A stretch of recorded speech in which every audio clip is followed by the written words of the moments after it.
नमस्कार दोस्तों, आपका स्वागत है मेरे इस YouTube चैनल मोटिवेशन पांडे में। आज नवरात्रि का दूसरा दिन है और आज नवरात्रि का जो दूसरा दिन है उसमें माता दुर्गा का जो स्वरूप है उसको कहते हैं मां ब्रह्मचारिणी। आज हम लोग जानेंगे मां ब्रह्मचारिणी की कथा क्या है। दोस्तों, बहुत ही रोचक कथा है। इस कथा में हम जानेंगे कि माता का नाम मां ब्रह्मचारिणी क्यों कहा गया।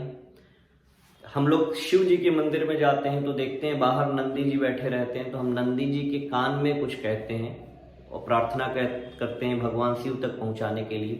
तो आज की इस कथा इससे भी जुड़ी हुई है। हम ये भी जानेंगे कि नंदी जी के ही कान में क्यों इस तरह से चीजें कही जाती हैं। और ज्यादातर आपको नंदी जी बैठे हुए मिलेंगे, कभी भी आपको बहुत रेयर ही कोई ऐसी मूर्ति मिलेगी जिसमें वो खड़े हैं।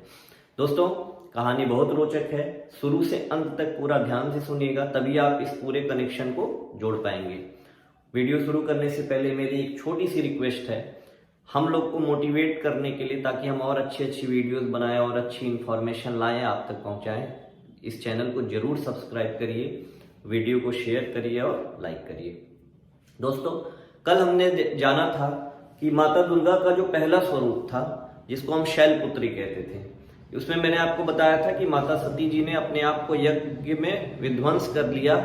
उसके बाद उन माता का जो दूसरा जन्म है वो पर्वतराज हिमालय की बेटी के रूप में हुआ। इसी वजह से माता को हम शैलपुत्री भी कहते हैं।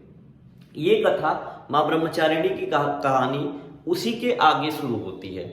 जब मां शैलपुत्री धीरे धीरे बड़ी हुई तो नारद जी से वो मिले और नारद जी ने उनके सामने भगवान शिव के स्वरूप का वर्णन किया।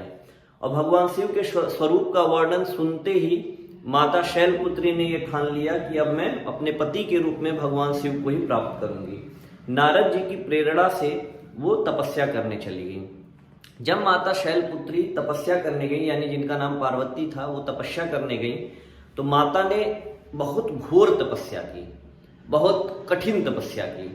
माता शैलपुत्री ने जब कठोर तपस्या की, पहले तो कई हजार वर्षों तक उन्होंने तपस्या की।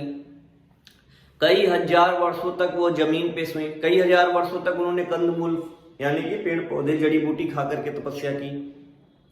कई हजार वर्षों तक उन्होंने जमीन पर अपना आसन बनाया, जमीन पर सोने लगी। उसके बाद भी भगवान शिव का उनको दर्शन प्राप्त नहीं हुआ। इसके कई हजार वर्षों तक, लगभग 3000 वर्षों तक माता ने बिल्व पत्र खाए। बिल्व पत्र का मतलब बेल का पत्र, उसको खा करके तपस्या की।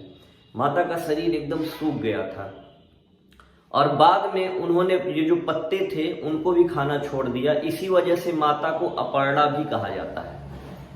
अब इस कथा के दूसरे पहलू पे जाते हैं कि आखिर इतनी घोर तपस्या करने के बाद भी भगवान शिव क्यों नहीं प्रसन्न हो रहे हैं। कहाँ हैं भगवान शिव, आखिर आ क्यों नहीं रहे हैं। हम तो सुनते हैं भगवान भोलेनाथ बहुत भोले हैं, बहुत जल्दी ही प्रसन्न हो जाते हैं। अब बात करते हैं, इसी कहानी में वापस पीछे जाएंगे।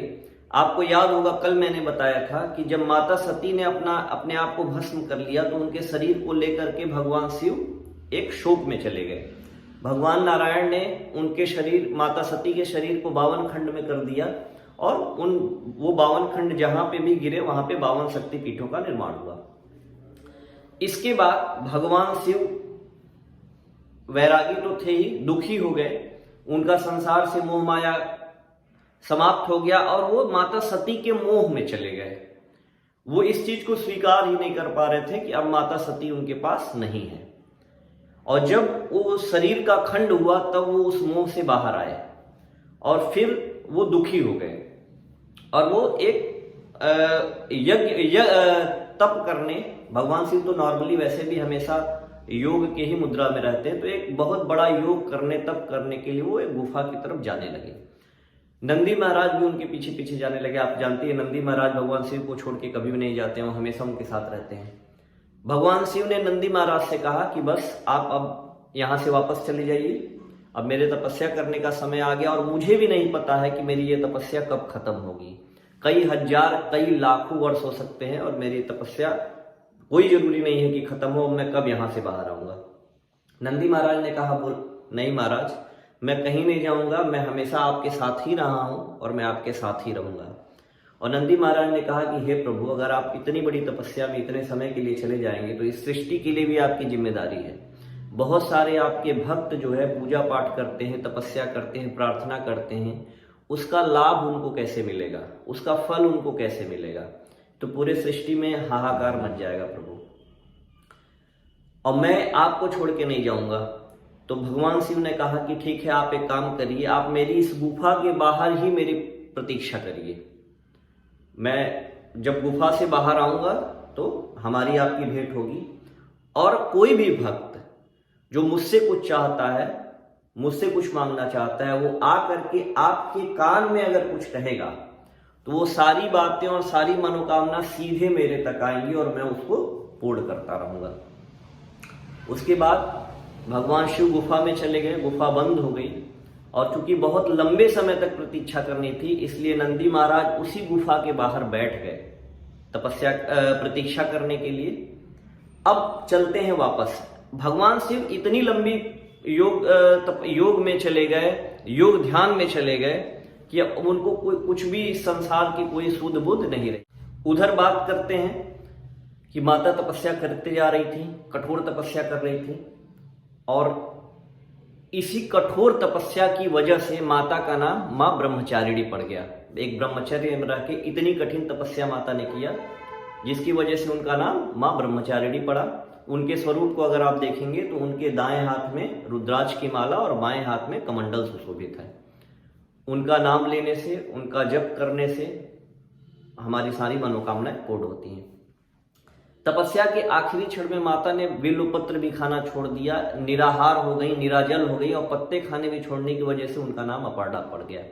इधर सारे देवताओं और भगवान को चिंता होने लगी कि माता इतनी कठोर तपस्या कर रही है और भगवान शिव को कोई सुध बुध ही नहीं है, वो ध्यान में इस कदर खोए हैं। तब सारे देवताओं ने निर्णय किया कि ऐसे काम नहीं चलेगा, और भगवान शिव को उनकी उस योग निद्रा से, यानी कि उस योग से, ध्यान से आवश्यक है जगाना। इसके लिए सभी लोग एक जगह एकत्रित हुए, और वहां पे विचार ये बना कि कामदेव जी को बोला।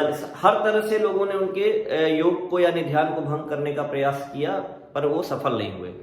तो फाइनली बाद में ये जिम्मेदारी कामदेव को दी गई, और कामदेव और उनकी पत्नी रति उस गुफा में गए भगवान शिव की तपस्या को यानी उनके ध्यान को भंग करने के लिए, और उन्होंने उनके ऊपर काम बाण चलाया, जिसकी वजह से भगवान शिव का ध्यान टूट गया, और इससे भगवान शिव बहुत ही ज्यादा क्रोधित हो गए।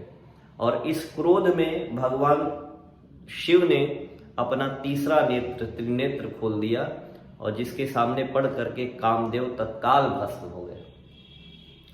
माता कामदेव के भस्म होने के बाद उनकी जो पत्नी थी रचि, वो विलाप करने लगी। उन्होंने भगवान शिव से बार बार विनती किया कि हम तो सृष्टि के संचालन के लिए सारे लोगों के कहने पर आपकी तपस्या को भंग करना चाहते थे, हे प्रभु हमको इतना बड़ा दंड मत दीजिए।